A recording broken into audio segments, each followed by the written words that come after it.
मईशत के हवाले से एक तरफ हुकूमत को सख्त चैलेंजेस का सामना है। IMF के साथ स्टाफ लेवल मुआहदा हो गया, शराइत पूरी हो गई, मगर IMF के बोर्ड से 37 माह के लिए $7 अरब के मुआहदे के लिए हुकूमत को मजीद शराइत पूरी करनी है, जिनमें दोस्त ममालिक से लिए गए $12 अरब के कर्ज की 3 से 5 साल तक की तोसी शामिल है, यानी सालाना तोसी के बजाय एक साथ 3 से 5 साल की तोसी, ताकि पाकिस्तान पर हर साल के बैरूनी अदायगियों के दबाव में कमी आए और गैर यकीनी की सूरत हाल भी कम हो जाए।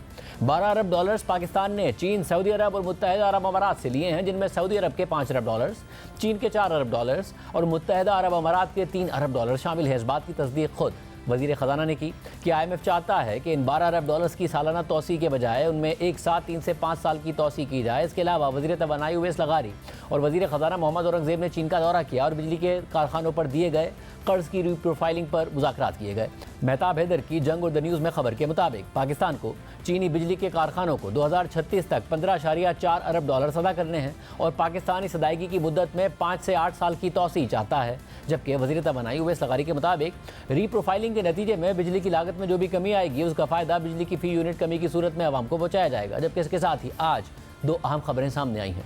स्टेट बैंक ने शरह सूद को मजीद 1% कम करके डिस्काउंट रेट 19.5% कर दिया है, जबकि आलमी रेटिंग एजेंसी फिच ने पाकिस्तान की तवील मुद्दती गैर मुल्की करेंसी की रेटिंग बेहतर कर दी है और पाकिस्तान की रेटिंग को CCC से अपग्रेड करके CCC+ कर दिया है।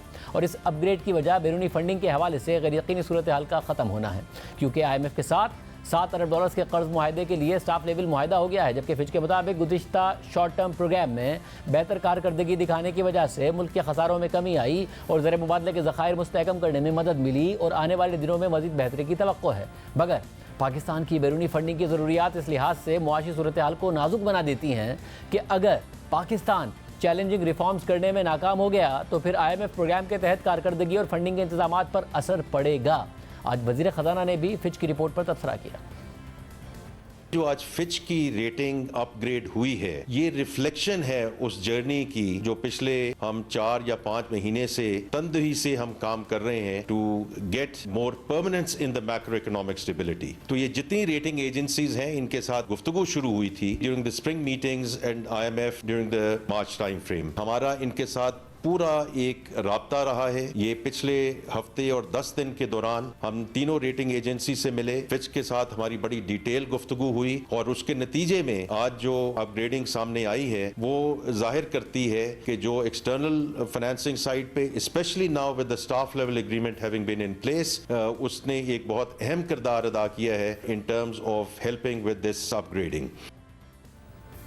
जबकि आज स्टेट बैंक ने महंगाई की शरह में कमी की वजह से शरह सूद में मजीद 1% की कमी कर दी है। जबकि मॉनेटरी पॉलिसी बयान के मुताबिक बजट में उठाए गए इकदाम के नतीजे में महंगाई पर असरात फिलहाल तवक्कात के मुताबिक हैं, मगर इस हवाले से आने वाले दिनों में इन इकदाम के हतमी असरात का पता चलेगा। जबकि इस माली साल में स्टेट बैंक के मुताबिक महंगाई की शरह 11.5% से 13.5% के दरमियान रहेगी। जबकि मॉनेटरी पॉलिसी को मीडियम टर्म में 5 से 7% महंगाई की शरह हासिल करने के लिए सख्त ही रखा जाएगा।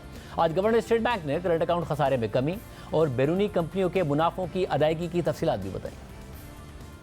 जो साल ख़त्म हुआ है इसमें हमारा करंट अकाउंट जो है वो काफ़ी नीचे आया। माली साल 22 में $17.5 बिलियन था करंट अकाउंट का डेफिसिट। 2023 का साल था, उसमें कम होके तो ये $3.3 बिलियन हो गया था। तो इस साल जो है वो नंबर सिर्फ जो है वो $700 मिलियन है। तो एक फॉरेन इन्वेस्टर्स के पर्सपेक्टिव से एक बड़ा कंसर्न था कि हमारे जो फॉरेन इन्वेस्टर्स हैं उनके डिविडेंड और प्रॉफिट जो है वो काफ़ी देर से रुके हुए थे। वो बैंक्स के पास लिक्विडिटी के इशूज़ थे, तो उसमें पिछले 2 साल के अंदर काफ़ी टाइम लैग आ रहा था। सब फॉरेन इन्वेस्टर्स अपना जो भी उनका प्रॉफिट ड्यू था या डिविडेंड रिपैट्रिएट करने थे वो कर लिए हैं। पिछले साल जो माली साल 2024 खत्म हुआ है, इसमें टोटल $2.2 बिलियन के डिविडेंड जो है और प्रॉफिट जो है वो फॉरेन इन्वेस्टर्स लेके गए हैं। उससे पिछले साल जो है वो 300 मिलियन के करीब था। तो इसमें तकरीबन 7 गुना जो है वो इजाफा हुआ है और उसके बावजूद हमारा करंट अकाउंट का जो डेफिसिट है वो 700 मिलियन के करीब रहा है। अगर ये प्रॉफिट इतने ना होते तो शायद ये हमारा करंट अकाउंट इससे भी कम होता।